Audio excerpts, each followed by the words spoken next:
Hey guys, really appreciate you guys showing up here and listening to my talk. With no further ado, let's get started. So, my name's Neil Manvar. I'm going to be presenting the Yahoo story, and it's going to be about how Yahoo Mail embraced automated testing to improve business efficiency online.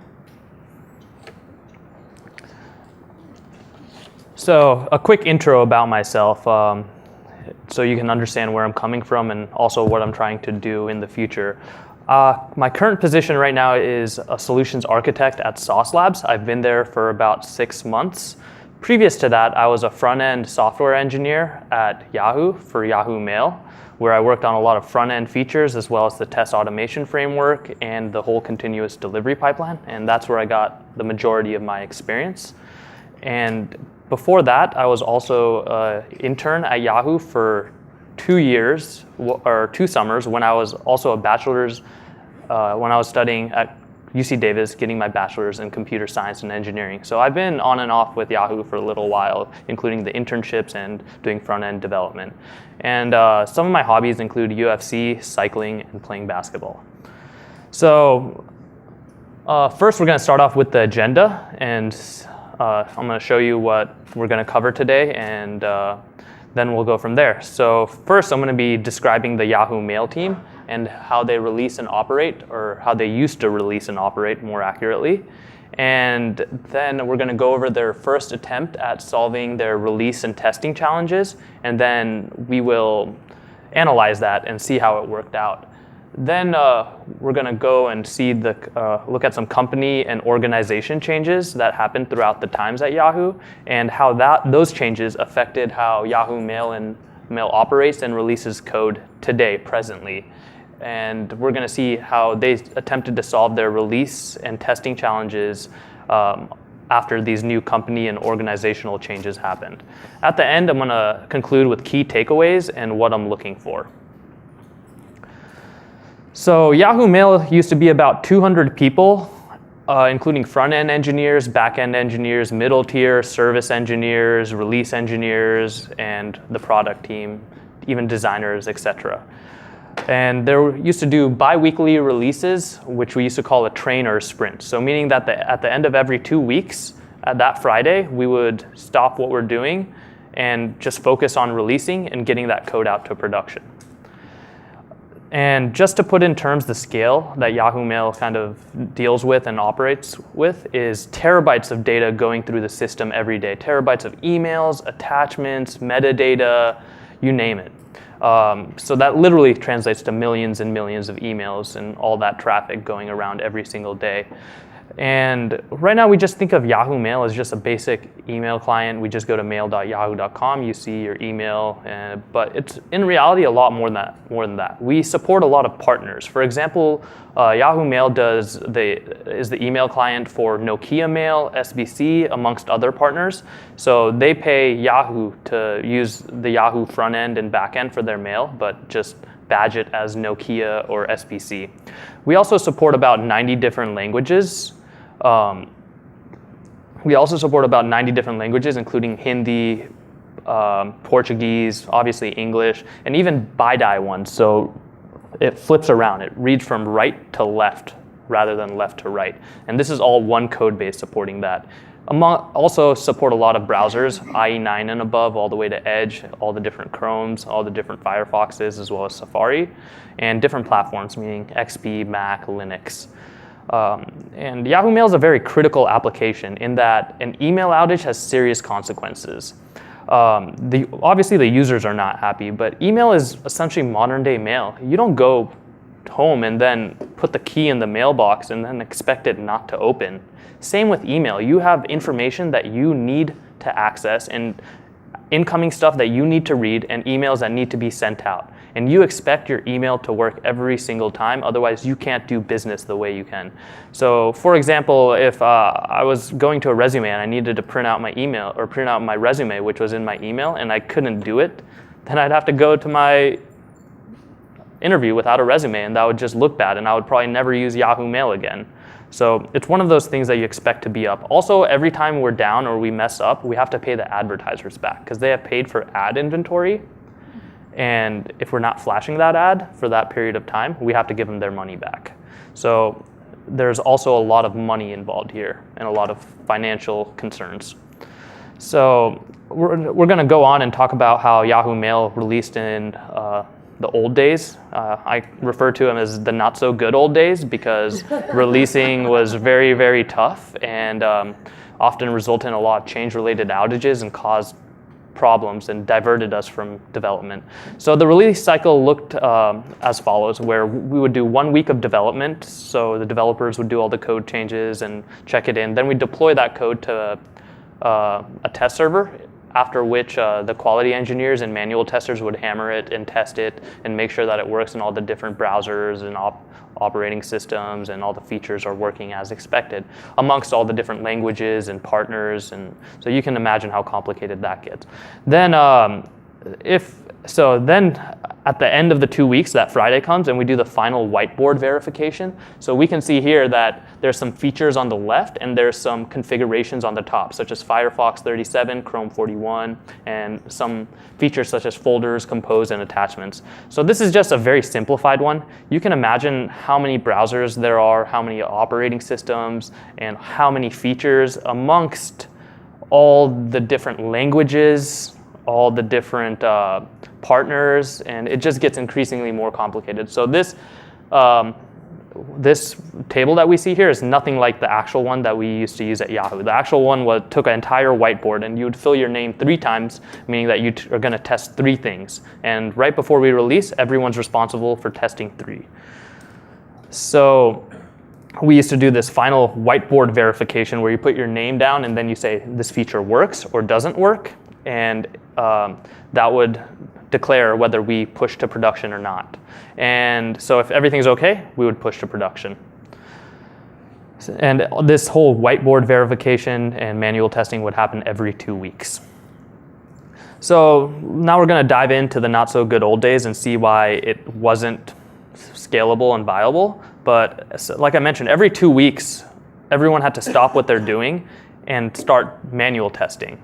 Not everyone had access to all these different Windows machines or all these different browsers, so a lot of time was spent doing manual testing rather than writing code or writing automated tests. So, and as more features came out and more browsers came out, that basically meant that we needed to do more manual testing and more time needed to be spent on that. And we noticed that over time, the developers and testers were just spending more and more time manual testing, and we were getting less and less features out. And also another serious concern is that if we would find a bug or a feature that was broken, we'd have to stop what we're doing and repeat the whole waterfall process, meaning we can't push this code. We need to stop, go back to development, develop, make sure that's okay, push it to test server, test, and then push to production.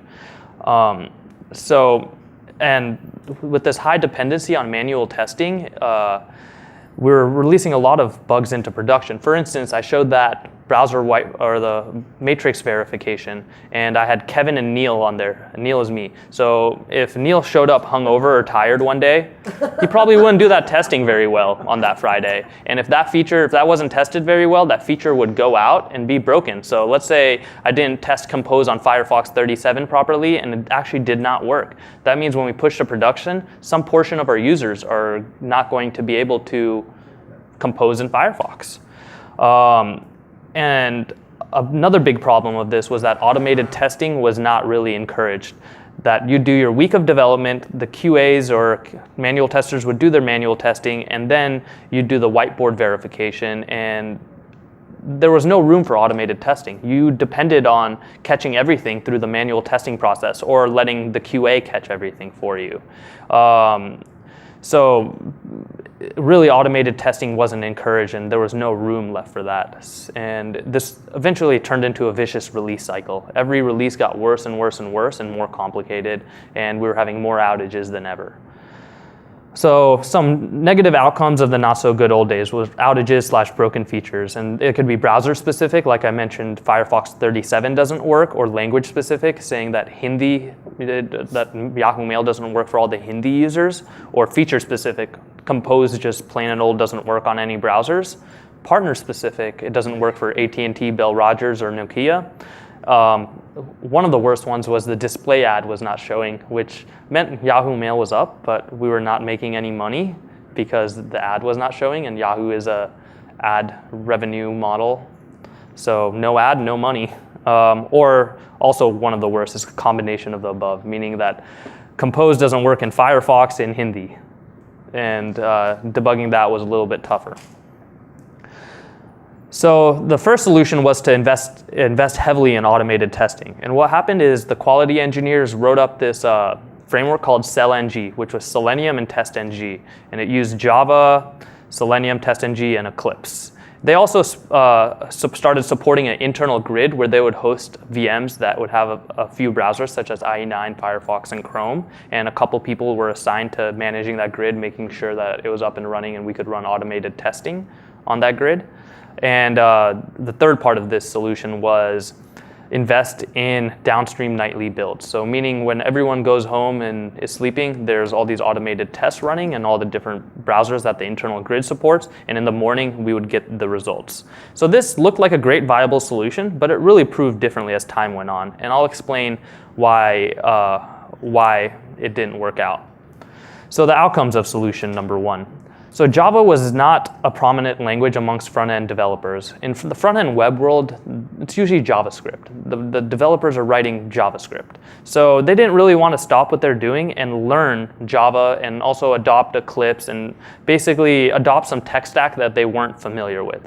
So what that resulted in is only the quality engineers writing the test cases, and they were playing catch up. So the developers would develop something, and then the quality engineers would try to automate everything that they developed against the various browsers. The internal grid was also a problem because it was a bunch of stagnant VMs with some browsers on them.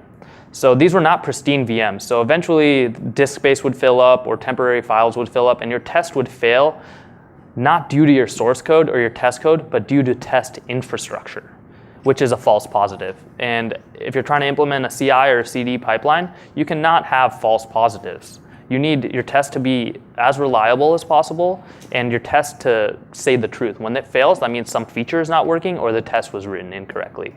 Also, the internal grid was unstable as browsers needed to be updated very often. The operating system needed to be updated. It needed to be restarted.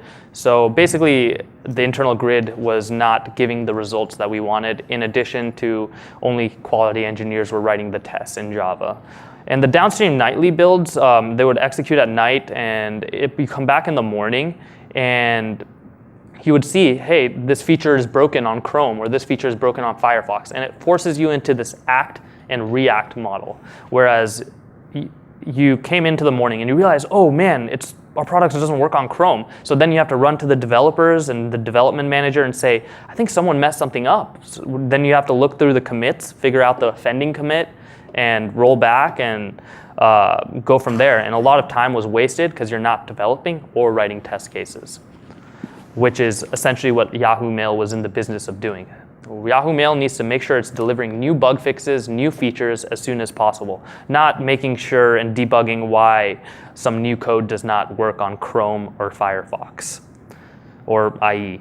So also the tests were not a first-class citizen of the pipeline. So when someone broke a test, there was nothing to be done to fix it. When I say first-class citizen, that means when an automated test fails, the pipeline should be halted. That means there's something wrong. Some test case is written incorrectly or some source code is broken, which is serious. And someone needs to address that. And having downstream builds that just run at night and having no action items and having the act and react model, tests were not a first-class citizen of the pipeline, and no one was doing anything to fix them or incorporate them into the pipeline. So now we get to the company and organization changes. So we all know that Yahoo has been around for quite a while and gone through a lot of transformation from, probably having 5 CEOs in the last 6 or 7 years and a whole bunch of new management changing their objectives and mission statements and whatnot. But a large portion of the company and organizational changes was due to new management, a new set of executives coming on. Most recently was Marissa Mayer, and she really saw how things were being done at Google and how things were being done at Yahoo. And she really wanted to kind of bring that Google culture of that the new mentality, fast-paced, agile into Yahoo. And she realized that, it has to start at the management. It's a management buy-in, and then it's top down. So what she prioritized and the other executives, it was, we're going to make a move to Agile. We want accelerated release cycles, which essentially translates to we want continuous delivery pipelines. And as a part of this transformation, my old manager, who doesn't work there anymore after this transformation, he said, Neil, there's no need for testers in Mail or no future for testers in Mail. You need to go to development.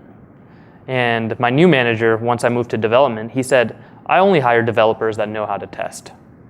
So he wanted everyone to become general purpose engineers that knew how to both develop and test. And he tasked me with the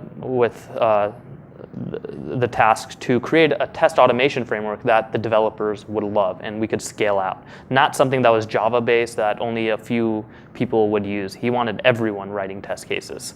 So, and I think he tasked me with this because of my previous quality engineering experience in my internship. So I saw how things were done incorrectly, and he wanted to kind of help me make them right. And he thought it was a good project for me, and I enjoyed it because I learned a lot.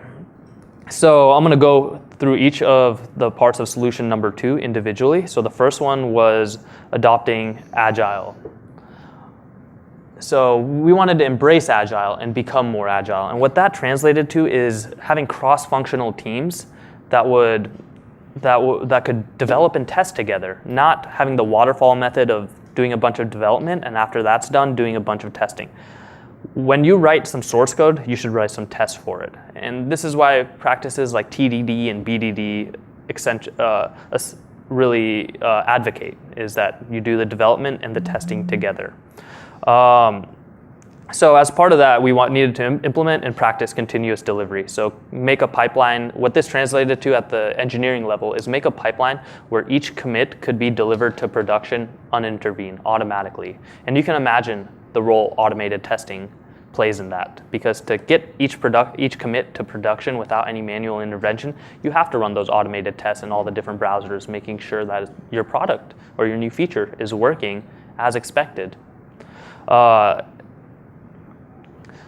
And then also, we needed to create a test automation framework that was easily adoptable, maintainable, and scalable. So everyone could essentially write test cases. And the last part was testing in isolation. So these are the 4 things that consist of solution number 2. Once again, Agile, continuous delivery, creating a really viable test automation framework, and testing in isolation. And when I say test in isolation, it means you test one individual commit or one individual pull request, not a bunch of commits that go into master and then do the test. You want to test only one change at a time, certify that change. And the part of the test automation framework, like I said, it needs to be used by everyone, and learning it and onboarding it should be easy. All right, the first step to this was becoming more agile. So previously, Yahoo Mail was operating in the waterfall methodology, where you would do development for about a week or 2, test for about a week or 2, and repeat if necessary. And if not necessary, push to production. And now what we're trying to do is embrace Agile and do the development and testing together at once. So what this really meant at the engineering level, once again, is that one pull request would contain the source code, the unit tests, and the functional tests. Not let's check in the source code and deploy it and we'll write the test later. When you're fixing a bug, you write the unit test so that whatever your bug fix was is getting code coverage. And you also write the functional test, making sure that that bug never happens again. If you're writing a new feature, you write all the source code for the new feature, all the unit tests, and the functional tests, such that when it does get pushed out, it gets tested and pushed out. And part of the pull request was also peer reviews. So after all of this, the source code, the unit test, and the functional code was written and submitted as a pull request, it would be up to my friend Kevin to look at it and say, hey, Neil, I don't think you wrote enough functional tests. You're only covering one flow. Or, Neil, I think you introduced extra for loop that you didn't need, and we could make this more efficient. So there's always the peer review. And what this essentially resulted in is never producing any legacy code. Legacy code translates into unmaintained and untested code. If you have tests for your code, you know exactly what your code is doing. So doing this model where the pull request would contain the source code, the unit test, and functional test, it created maintained, very, very healthy code, not code that would go outdated and become legacy soon.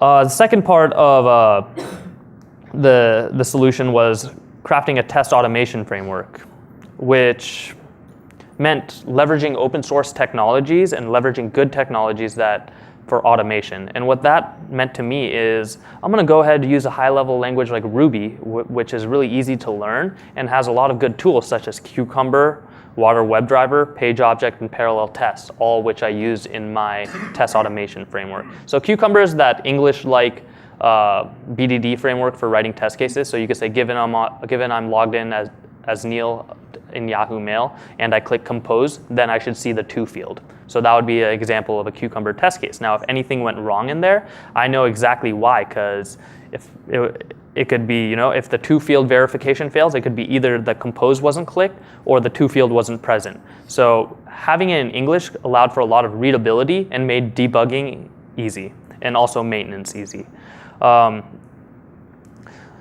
And eventually, a large part of this was having all the documentation and training, onboarding all the developers and the engineers into writing test cases in this framework. So documentation and training was very critical. Also, using the Ruby tech stack, I was able to leverage gems and be up to date with the newest Selenium and all the other dependencies and tools that I used in here.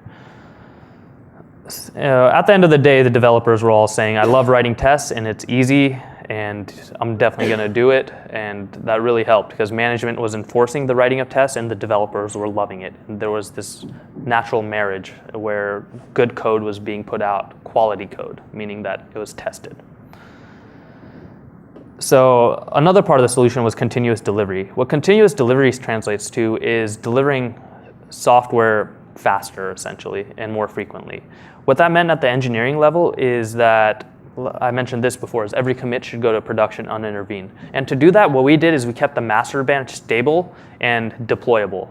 So anything that made it into master, we could deploy at any point in the day. We knew that it was tested and it was stable. So under this paradigm, we tried to deploy to production at least once a day so that users would get the new bug fixes and the new features every single day. So I really like using this analogy. I say code is like inventory. So imagine you had a shoe store and you had a large inventory of shoes. There's no point of hoarding on to all those shoes. You want to sell those shoes and then get new inventory and keep selling those and then repeat this process. And that's how you run a successful business. Code is the same way. There's no point of having code that's ready to be released behind your firewall and just sitting there. It has some bug fix or some new feature that the users can use, and it'll result in a better, more quality experience. So code is like inventory. Ship it. If it's ready to go, ship it. And that's where continuous delivery essentially came out of, is we want to push these updates and all the good stuff to our users frequently. So the last part of solution number 2 was test and isolation. And this one is the most technical of all of them, which basically meant test on each pull request submitted, not on each commit into master or set of commits into master. When a developer submits a pull request, it should automatically get tested and certified. And what that did is made sure that the bad code never made it into master. The mechanism for doing this was a pull request build. And my next slide is going to show a diagram which I'm going to walk through the pull request build.